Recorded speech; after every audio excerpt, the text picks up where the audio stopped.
बिहार की राजनीति की दिशा और दशा बदलने वाला होगा 4 सितंबर का दिन। 4 सितंबर का दिन वो है जो चिराग पासवान की राजनीति को एक नया दिशा और नया दशा देने वाला है। मुजफ्फरपुर में चिराग पासवान की दहाड़ होगी। 4 सितंबर को दिखेगा बिहार फर्स्ट और बिहारी फर्स्ट का दम। नमस्कार, मैं हूं संजीव और आप देख रहे हैं आप तक न्यूज। अगर आप हमारे चैनल पर नए हैं तो चैनल को जरूर सब्सक्राइब कर लें।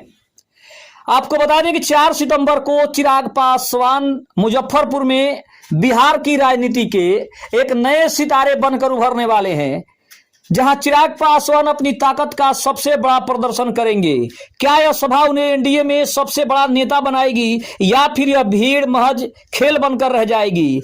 जवाब आने वाले दिनों में साफ हो जाएगा। लेकिन आपको बता दें कि मुजफ्फरपुर का एमआईटी मैदान, जहां पे लाखों लोगों के जुटने की संभावना है, और मुजफ्फरपुर के अलावा काठी के इस्लामिया डिग्री कॉलेज परिसर में भी चिराग पासवान की सभा होने वाली है। यहां भी कार्यकर्ताओं में उत्साह चरम पर है। लोगों का कहना है कि बिहार में बदलाव की लहर अब चिराग पासवान के नाम से चल रही है। चिराग पासवान इस वक्त एनडीए के भीतर अपनी ताकत दिखाना चाहते हैं। अगर भीड़ उम्मीद से ज्यादा हुई तो यह रैली नीतीश कुमार और तेजस्वी यादव दोनों के लिए सबसे बड़ी चुनौती बन सकती है। अब सवाल बड़ा है कि क्या मुजफ्फरपुर की यह सभा एनडीए में चिराग पासवान की सीटें बढ़ाएंगी? क्या युवा मतदाता उनके साथ खड़े होंगे? विश्लेषकों का कहना है कि इस बार चिराग पासवान किंग मेकर भी बन सकते हैं और बिहार के सीएम के सबसे बड़े फेस भी बन सकते हैं। साथ ही साथ कुछ लोगों का यह भी कहना है कि चिराग जी का नारा है बिहार फर्स्ट बिहारी फर्स्ट। ये कोई नारा नहीं बल्कि विजन है, और इसी विजन की वजह से हम चिराग पासवान के साथ जुड़ना चाहते हैं।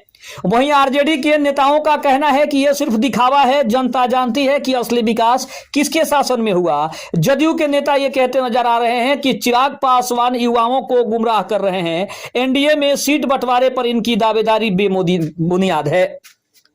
दूसरी तरफ यह भी हो सकता है कि जनता का जो जोश है वो साफ दिख रहा है, लेकिन क्या यह भीड़ वोटों में बदलेगी, यह सबसे बड़ा सवाल है।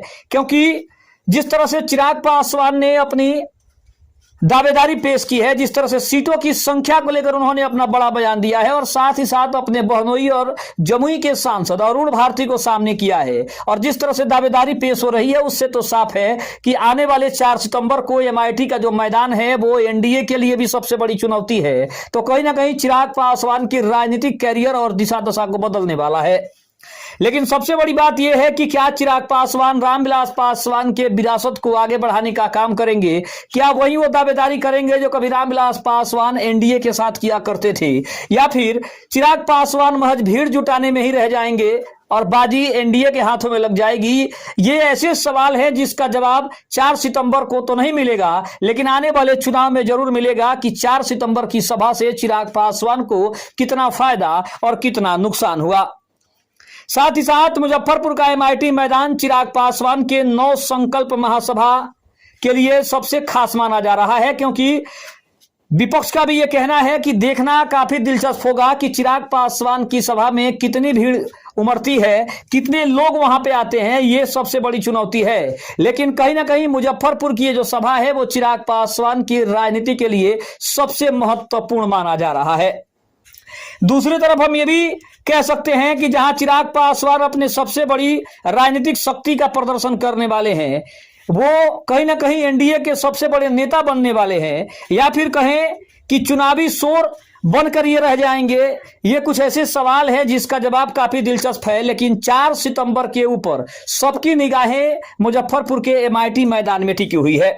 आपको बता दें कि चिराग पासवान ने 40 से 45 सीटों की बड़ी मांग की है, लेकिन एनडीए की तरफ से खबर यह आ रही है कि चिराग पासवान को 20 से 25 सीटों पर समेटने की तैयारी चल रही है, क्योंकि बीजेपी खुद 100 से 105 सीटों पर, तो वहीं जदयू 100 से 101 सीटों पर चुनाव लड़ने के बारे में पहले ही घोषणा कर चुकी है, और उनकी पार्टी किसी भी कीमत पर 100 से कम सीटों पर चुनाव नहीं लड़ेगी। साथ ही साथ जीतन राम मांझी की हिंदुस्तान अवाम मोर्चा और उपेंद्र कुशवाहा की आरएलएम जो पार्टी है, उन्होंने भी अपनी अपनी सीटों की संख्या बता दी है। तो सीटों की जो गणना है वो काफी दिलचस्प है। लेकिन चिराग पासवान के मांगों से कहीं ना कहीं जितने परेशान जदयू है उतना ही परेशान जीतन राम मांझी के साथ बीजेपी भी नजर आ रही है। लेकिन जिस तरह से चिराग पासवान ने 4 सितंबर को दिन जो चुना है वो कहीं ना कहीं चिराग पासवान की राजनीति के लिए काफी महत्वपूर्ण माना जा रहा है। और दूसरी तरफ हम ये भी कह सकते हैं कि जिस तरह से चिराग पासवान की सभा हो रही है और उनके सभा में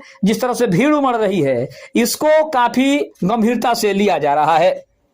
बताया जा रहा है कि सभा में चिराग पासवान बिहार चुनाव 2025 का शंखनाद भी करेंगे। उनका जो नारा है बिहार फर्स्ट बिहारी फर्स्ट का, और पार्टी का कहना है कि वे विकास की राजनीति करना चाहते हैं, जातीय समीकरण से ऊपर उठकर वो सिर्फ एक जाति के नहीं बल्कि पूरे बिहार के नेता बनना चाहते हैं। दूसरी तरफ विपक्ष का आरोप है कि यह सिर्फ चुनावी दिखावा है। साथ ही साथ उनका कहना है कि चिराग पासवान के पास ना ही कोई विजन है और ना ही उनके पास विकास के लिए कोई उनके पास ऐसा कुछ है जिसको लेकर वो जनता के बीच जाएंगे, क्योंकि जब से वो सांसद बने हैं तब से आज तक उन्होंने ऐसा कोई काम नहीं किया जिसकी वजह से जनता उन्हें याद करे। आपको क्या लगता है कि चिराग पासवान के 4 सितंबर की सभा से उन्हें कितना फायदा होगा, कितना नुकसान होगा? आप कमेंट बॉक्स में जरूर बताइएगा। चैनल पर नए हैं तो चैनल को जरूर सब्सक्राइब करिएगा। तब तक के लिए धन्यवाद। जय हिंद, जय भारत।